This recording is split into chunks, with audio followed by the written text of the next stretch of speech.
Hello everybody, it's me, TONIK TZW, and I did have some crates bought at the weekend, and I got the little man Charlie to open them, and one of the things that dropped out of them was the Marlborough, and I was mighty surprised at that one, and I think this was a ship that came from a choice campaign between an Italian battleship and a British battleship. For whatever reason, I went Italian, but now I've got the Marlborough, and I wish I'd have picked this one up all along. I've only played a couple of games in it, but they have been quite tasty.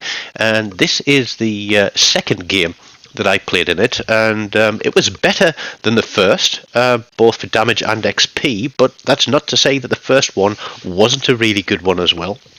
I think the first one was 142,000 damage with a 2800 base XP, and this one's going to be a little bit more in both circumstances. This is the build that I'm running with Andrew Cunningham, with Scharnhorst and De Revel, and well, this thing has got like a 20-second reload on, and you might have seen as we skipped through the ship modules there that I also have an epic but not a legendary main battery reload booster on, which is going to knock that down by an extra 2% for every 30,000 damage that I do. Now I'm running Will to Rebuild because of the superb British heals, and it gives me a fair chunk of health back if I need it. Fight fire with fire for this ship, I don't know, but it's got 16 guns. You know, I took it straight out in the stand. I think I've got 16 guns here. I think it's a 23 or a 24% fire chance, and yeah, we're going to get some fires going, and I think this is certainly this ship's forte. I know that on some British battleships, and you'll have to forgive my ignorance here about high-tier battleships, because I don't play a lot of them, but I have been playing a little bit more of them too, so I should perhaps do a little bit more research and work out what's what. Oh look, Shimakaze, let's put some shots out there as we take a trip to the beach. But yeah, I know that British battleships tend to have short fuse armor piercing, so... but they've also got very good HE, and the HE smacks quite hard, and I'm going to put it to good use in this game. I am spotted. I'm trying to cover our Shimakaze there. There's another Shimakaze. We put some shots out towards him. There's the Des Moines. Our destroyer is playing risky here on that cap. He's going to try and keep things spotted. And I thought my eyes were deceiving me there, thinking, can I really get a shot across the top of that Des Moines? But we do. And then the Montana picks up first blood. But I was like, okay, I'm feeling a bit more confident here. We can start fires, we can do damage, and now I'm going to run towards a capture point that I know has a Shimakaze in it. And you're thinking, Tony mate, you are a mad lad. You've had a little bit too much of the Christmas spirit. What have you been putting in your mince pies? And yeah, but we're going to get on this Republic. And I was thinking here, do I switch to AP? We've got HE loaded. We switch to AP looking to get a broadside onto this Republic, but I want to get onto this cap. And then I realised that the destroyer is obviously right here. Look at this. He wants to come and give us a wall of skill. Well, there's two front turrets of skill, but he did get one set of torpedoes off against our destroyer, who I think was obviously turning broadside to try and fire his torpedoes at the destroyer instead of just keeping them spotted and let me do the work. And he goes down as well. So red team have one Shimakaze left. We have no destroyers. That's always a great thing to see this early in the game, but there is Mr. Republic. We take a solo cap, believe it or not, because the Shimakaze dies. We get some decent damage onto him, but then he's turning broadside again. I'm thinking, okay, everybody's going to be slapping you because you're low health, but if we can get a fire onto you, well, never mind. That came from the Yamato at the back of the map. Surprise, surprise at where a Yamato might be hiding. I know you've got the long range, I know you've got the big guns, you know, but that doesn't mean you have to sit back there all the time. I think if you'll have seen from my battleship play that I don't always liked to play this static game of sitting and waiting for the perfect shot. I have come unstuck a few times, of course, but I think what I'm trying to show people in my battleship gameplay is you can afford to be much more dynamic, even if you're solo, and especially if you're in division. If you've got a good balanced division of destroyer, cruiser and battleship, you can afford to be throwing in some much more dynamic gameplay.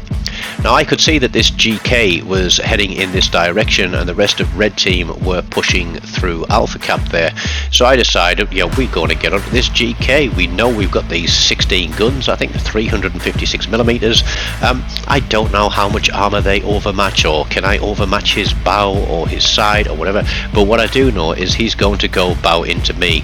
He is ticking with the fires, and we're already up on what, 109, pretty much 110,000 damage with this salvo, I think. There we go. So we've got 3 stacks main battery reload booster. Our reload is coming down to 19 seconds. He's bowing, there's only one thing for it. I've got 8 guns on the back. Let's get him on fire again. Not good enough. Perhaps his repair party hadn't burned down yet, but here we go. We're now going to get a little bit risky, and we know he's fired his front turrets. We're going to see if we can get a turn in. He's probably due a reload soon, so there we go. He is going to try and burn me down because he's obviously fed up with being set on fire. But having fired those front turrets, we're going to show him some broadside, and we are just kiting this guy away and keeping him focused on us. And that's one of the really, really bad things that people do. They get focused on a single target and then they end up going to Davy Jones's locker. There is another fire on that GK. He is going to tick, tick, boom. There we go. Kill number 2. Now, I don't want to press my damage control party yet. I've got a heal come up. There's only 13 seconds for that fire to burn. It's obvious where the Shimakaze is. He is in Bravo Cap, and I am coming up on comms and I'm saying, look, we either need to get that Shima spotted. Look where our other 2 battleships are. Or he's going to take B cap and then he is going to sail straight through to A cap, and we are going to be left without any capture points. But just as I put my front 2 turrets out there, GK throws me a full broadside. He is doing jazz hands with all turrets. He gets a good hit on us, but guess what?